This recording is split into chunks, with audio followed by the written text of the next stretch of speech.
ہم اللہ کے نام پکارتے کیوں ہیں؟ اس کا بنیادی فائدہ کیا ہے؟ یہ سارے نام جو 99 کہتے ہیں، ویسے تو 99 سے بہت زیادہ نام ہیں اللہ کے، اور ہر پیارا نام ہی پروردگار عالم کا ہے۔ جو اس کی صفت ہوتی ہے نا، جو میری ضرورت ہوتی ہے، میں اس کے مطابق اس کی اس صفت کو پکارتا ہوں جو اس ضرورت کو پورا کرتی ہے۔ مثال کے طور پہ میں لوگوں سے کہتا ہوں کہ یا سلام پڑھو، تو سلام کون ہے؟ سلامتی دینے والا۔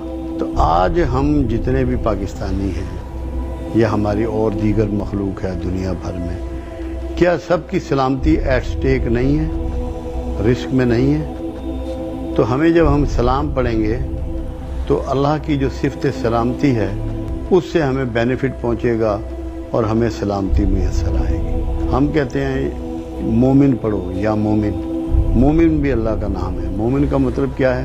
امن دینے والا۔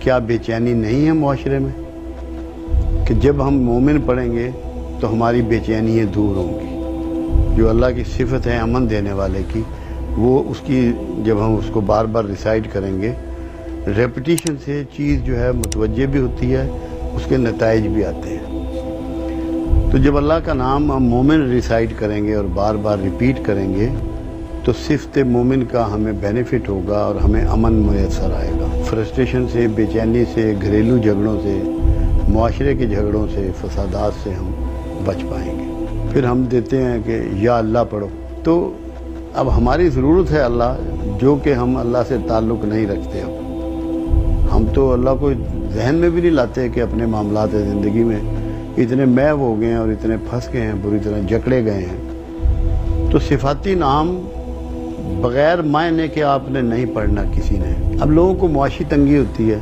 تو جب معاش میں لوگ رسول اللہ صلی اللہ علیہ وسلم کے پاس جاتے رہے ہیں معاشی پریشانیوں میں، تو آپ نے فرمایا کہ یا ذا الجلال والاکرام کا ذکر کیا کرو۔ اچھا، کتنی معاشی تنگی ہو، میں نے یہاں تک لوگوں کو میں نے کہا ہے کہ اگر یا ذا الجلال والاکرام کا ذکر کرو اور تم پہ کھربوں روپے کا بھی قرض ہو تو نہیں رہے گا۔ مطلب ہے اتنی برکت ہے اس کی، اللہ کی ایسی اتھارٹی ہے، یا ذا الجلال والاکرام، سب کچھ دینے والا۔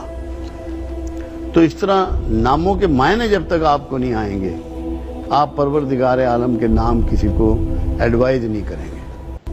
آپ کو پتہ ہونا چاہیے کہ نتیجہ کیا نکلنا ہے۔ اسی طرح اب ایک لفظ تھا ہم دیتے سے دل کے لیے، وہاب۔ جو دل سے متعلق اعضاء ہیں ان کو جب وہاب کا لفظ ریسائٹ کیا جائے تو ریلیکس ہوتے ہیں، بیماریاں دور ہوتی ہیں۔ اب جیسے جوڑوں کا درد ہے، ہڈیوں کا درد ہے، اس کے لیے یا سلام یا اللہ، کہ تاکہ آپ کی ہڈیوں کو بھی سلامتی نصیب ہو۔ تو اس طرح یہ پریکٹس ہم کرتے ہیں۔ لوگوں کو بھی چاہیے کہ بغیر کسی سمجھدار کے، جس کو یہ آتا ہو آرٹ کہ کون سا لفظ کس چیز کو فائدہ دے گا اور بہتری آئے گی، اللہ کتنا کس چیز سے راضی ہوگا، اتنی دیر کسی کو ایڈوائز نہ کریں۔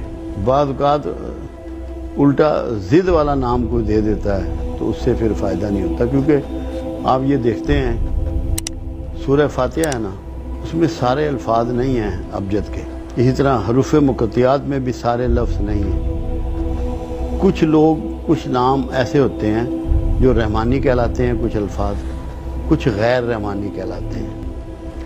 اب ہم نے بندے کو دیکھنا ہے کہ اس کے جو نام ہیں، اس کے جو ناموں کے بنتا ہے حساب، وہ رحمانی گروپ میں جاتا ہے یا غیر رحمانی گروپ میں جاتا ہے۔ تو اللہ کے نام رحمانی والے کو رحمانی دینے ہیں اور غیر رحمانی والے کو غیر رحمانی دینے ہیں۔ مطلب اس کی بھی تقسیم پتہ ہونی چاہیے کہ یہ کون سے گروپ میں فال کرتا ہے۔ جنرلی لوگوں کو یہ آرٹ نہیں آتا، بڑے بڑے عظیم علماء کو اور اسکالرس کو بھی نہیں آتا۔ یہ بھی اللہ کی طرف سے کو عطا ہوتی ہے کہ یہ آرٹ آ جائے، اور اس سے بہت بڑا فائدہ ہے۔ اب میں اگر اللہ مجھے معاف فرمائے کو دروغ گوئی کا شکار نہ ہو جاؤں، 94 سے اب تک 15 لاکھ سے زیادہ لوگوں کو میں ٹریٹمنٹ دے چکا ہوں۔ اس میں روحانی، نفسیاتی، فزیکل، جسمانی یعنی کہ معاشی، معاشرتی، روحانی، ہر طرح کا علاج ہوتا ہے، مگر ہوتا اللہ کے ذکر سے ہی ہے، اللہ کے ناموں کے ساتھ ہوتا ہے۔ اور ذکر جو ہے خود اللہ تعالیٰ کہتا ہے مجھے میرے پیارے ناموں سے یاد کرو۔ جب اللہ ہمیں انوائٹ کر رہا ہے اس پر، اور اگر ہم پھر بھی نہ کریں تو خسارے میں ہم ہی رہیں گے، کوئی دوسرا نہیں رہے گا۔ صحیح۔ تو یہ آرٹ سیکھا جا سکتا ہے، صحیح، کسی بھی اللہ والے سے سیکھا جا سکتا ہے، یا جس نے اس پہ کام کیا ہو۔ یہ آپ یہ سمجھ لیں کہ جو اللہ کے نام ہے نا، یہ اس کی لوح محفوظ کی کوڈ کیز ہے۔ لوح محفوظ میں اللہ نے جو سب کچھ چھپا کے رکھا ہوا ہے، سب کا سب کچھ لکھا ہوا ہے، اس کی جو کوڈ کیز ہے نا، ان سے آپ نے جب رحمت لینی ہے اور برکت لینی ہے اور صلاحیت لینی ہے اور علم لینا ہے اور حکمت لینا ہے اور دانائی لینی ہے اور شفا لینی ہے، اس سب کے لیے یہ کوڈ کیز کا کام دیتی ہیں۔ اگر کوئی سیکھنا چاہے تو وہ محنت کرے تو سیکھ سکتا ہے۔ دیکھیں یہ ایک بات یاد رکھیں، آپ ایک چیز ہوتی ہے اللہ کی یاد، یاد میں گنتی نہیں ہوتی، مگر جب آپ نے کوئی لاک کھولنا ہے، کوئی چیز اچیو کرنی ہے، تو وہ فگر کے بغیر نہیں ہوتی، کیونکہ یہ سارا فریکوینسی کا کھیل ہے، اور فریکوینسی کو کنٹرول کرتی ہے فگر۔ وہ جو آپ نے اپنے مقصود حاصل کرنے ہیں، اس کے لیے ایک فگر استعمال کرنی ضروری ہے۔ اللہ نے آپ یہ دیکھیں کہ آپ کو فگر کا کیسے ہنر دیا، آپ کے اعضاء کی ترتیب رکھی، تعداد رکھی، قرآن میں سورتوں کی تعداد رکھی، آیتوں کی تعداد رکھی، ہر لفظ کو بیلنس کیا، تعداد کو پورا کیا، مہینوں کی تعداد رکھی، دنوں کی تعداد رکھی، پھر آپ کے لیے نمازوں کی تعداد رکھی، ان میں پڑھنے والی آیات کی تعداد رکھی، ان میں رکوع رکھے۔ کوئی چیز ایسی نہیں ہے اللہ کے ہاں جو فگر کے بغیر ہو۔ اس فگر کا کوڈ جب آپ کو مل جاتا ہے نا، تو آپ کی وہ اچیومنٹ ہوتی ہیں جو کسی کی نہیں ہوتی۔ یہ فگر کے بغیر آپ ابھی آپ کا نمبر میں ڈائل کروں تو آپ ہی کا ملے گا نا، اگر میں بہت سارے نمبر ڈائل کر دوں تو کیا آپ کا ملے گا؟ ایک مخصوص فگر سے وہ لاک کھلتے ہیں۔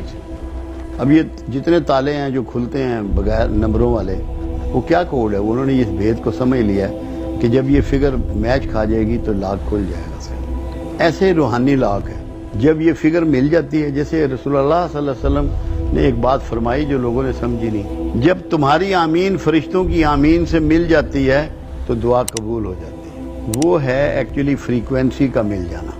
کوڈ میں کملی والے نے فریکوینسی سکھائی ہے، جس کے لیے فگر کا آرٹ آنا سب سے ضروری ہے۔